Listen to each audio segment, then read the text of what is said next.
Hello দর্শক, আসসালামু আলাইকুম। চ্যানেল বিডি স্পোর্টসের পক্ষ থেকে আপনাদেরকে জানাচ্ছি আন্তরিক শুভেচ্ছা ও অভিনন্দন।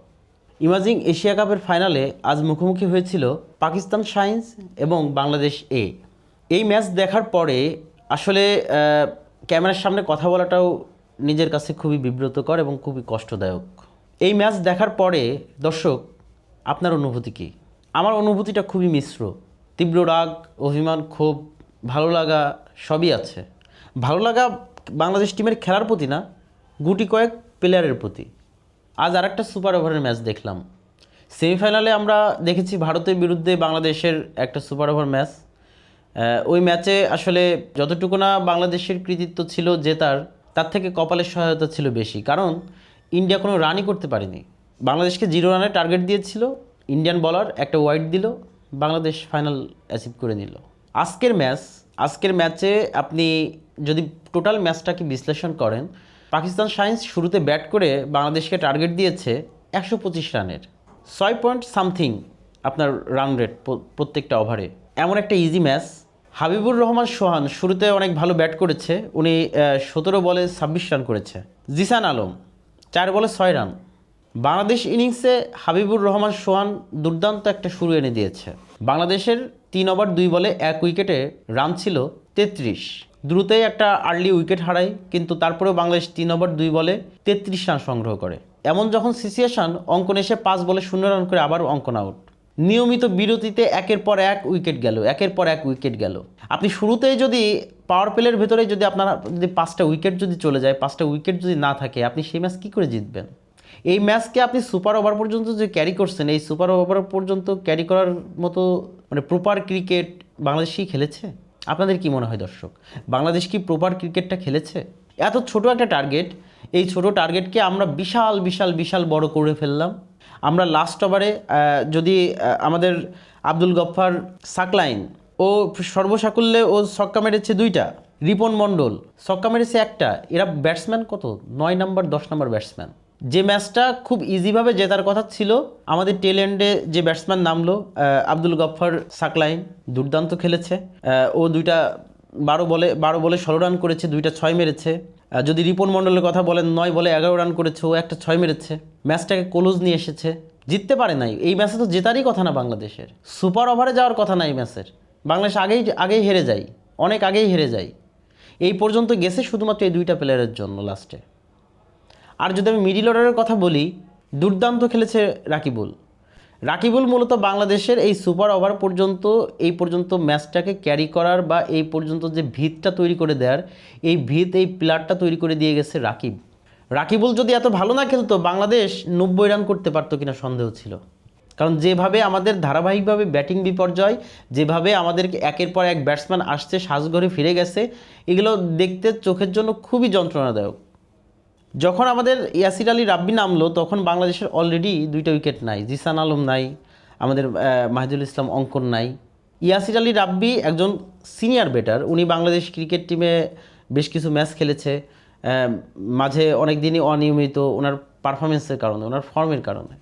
গত ম্যাচে সুপার ওভারে নেমে উনি যে একটা বাজেভাবে আউট হয়ে দলকে বিপদে ফেলে দিয়ে চলে গেছে, আজকের ম্যাচে উনি সেম কাজটাই করেছে। উনি 10 বলে 8 রান করে গেছে। একটা T20 ব্যাটসম্যান 10 বলে 8 রান করে। দর্শক, ইয়া বড় ফিগার, ইয়া বড় শরীর নিয়ে কি ক্রিকেট হয়? বাংলাদেশ এ টিম, এটা যদি বাংলাদেশের জাতীয় দলের পরের যদি পাইপলাইন হয়, আর এইখানে যদি এই প্লেয়ারদের এরকম দুরবস্থা হয় দর্শক, সেই টিম দিয়ে আপনি কী আশা করবেন? Bangladesh cricket team, national cricket টিমের কথা বলছি আমি, এই সমস্যাগুলো আমাদের জিনগত নাকি আমাদের ডিএনএতে এরকম আছে, আমরা আসলে জানি না। এটা আসলে হতাশার গল্প বলতে বলতে আসলে আমাদেরও তো হতাশ হওয়ার একটা লিমিট থাকবে, দর্শকেরও তো হতাশ হওয়ার একটা লিমিট থাকবে। এটা কোন বাংলাদেশ? পেশাদারিত্ব নাই, দায়িত্ববোধ নাই, কাণ্ডজ্ঞানহীন শট খেলবে। আকবর পুরো টুর্নামেন্ট জুড়েই মোটামুটি ভালো খেলছে, ভালো ক্রিকেট খেলছে আকবর। আজকে ফাইনাল ম্যাচে আকবর খেলতে পারে নাই। আকবরের উপর তো পুরো টিম নির্ভর করে না, পুরো টিম নির্ভর করে দলীয় খেলার উপর, দলীয় পারফরমেন্সের উপরে। আজ বাংলাদেশের হাবিবুর রহমান সোহান 17 বলে 26 করে গেছে। উনি 3টা 4 মেরেছে, 2টা 6 মেরেছে। আক্রমণাত্মক খেলা, দুর্দান্ত খেলা। জিসান আলম 4 বলে 6 করে গেছে।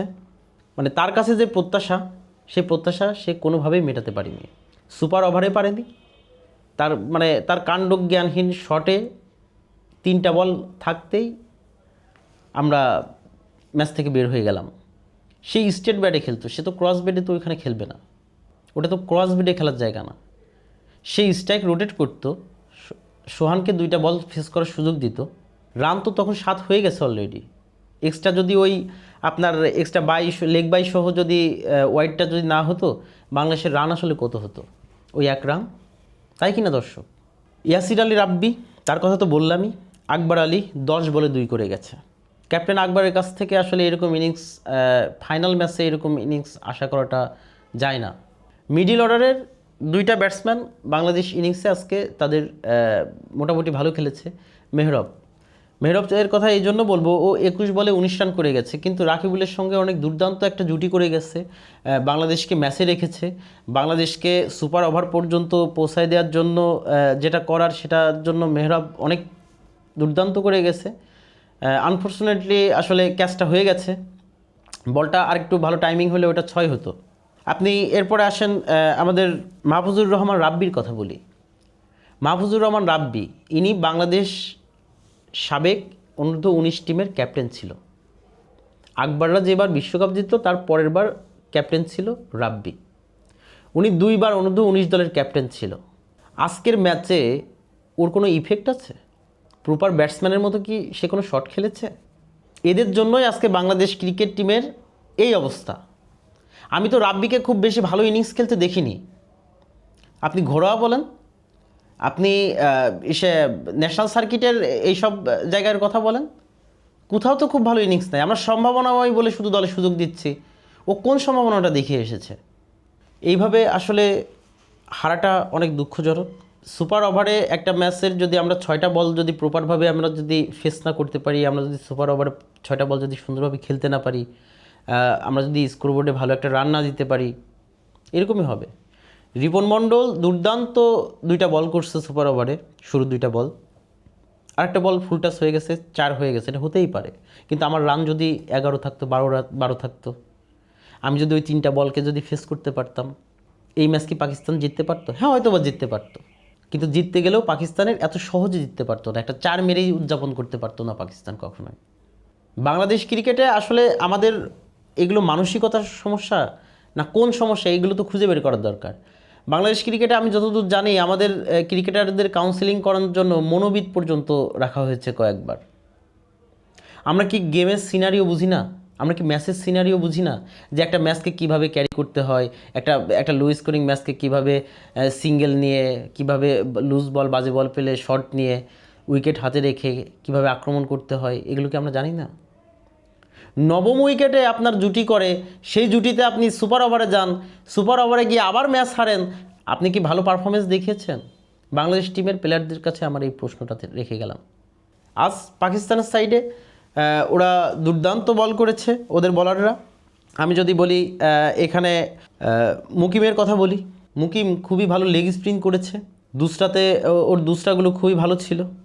ওর দুসরাতে আমাদের 2টা ব্যাটসম্যান একই রকমভাবে আউট হয়ে গেল, দেখলাম ম্যাচকে আরও চাপে ফেলে দিয়ে গেল। আমি যদি ওদের বলার আহমেদ দানিয়ালের কথা বলি, দানিয়াল অনেক দুর্দান্ত খেলেছে, খুবই ভালো খেলে গেছে। পাকিস্তানের ইনিংসে আজকে 3টা ব্যাটসম্যান খুবই ভালো রান করেছে। মাস সাদাকাত 18 বলে 23 রান করে গেছে। আপনি আরাফাত মিনহাজ ও 23 বলে 25 রান করেছে, এবং সাদ মাসুদ উনি 26 বলে 38 রান করে গেছে লোয়ার অর্ডারে নেমে। পাকিস্তানের যদি ওভারঅল যদি আমি টিম পারফরমেন্সের কথা, বাংলাদেশ আজকে দুর্দান্ত বল করেছে। 125 রানে পাকিস্তানের মতো টিমকে টি-20তে বেঁধে রাখা, এটা অবশ্যই বলারদের কৃতিত্ব। আমি বলারদের কৃতিত্বকে কোনোভাবেই খাটো করে দেখব না। রিপন মণ্ডল আজকে 4 ওভারে 25 রান দিয়ে 3 উইকেট নিয়েছে। পুরো ইনিংস জুড়ে, পুরো সিরিজ জুড়ে রিপন খুবই দুর্দান্ত ধারাবাহিক ছিল, খুবই ভালো বল করেছে, ভারতের সঙ্গে ভালো বল করেছে। আমি যদি মেহরবের কথা বলি, 4 ওভারে 28 রান দিয়ে 1 উইকেট নিয়েছে। Rakibul Hossain 4 over 16 run 2 wicket, খুবই ইফেক্টফুল বলার ছিল রাকিবুল হাসান। জিসান আলমের কথা যদি বলি, 1 ওভারে 9 রান দিয়ে 1 উইকেট নিয়েছে, উনি পার্ট টাইম একজন বলার ছিল।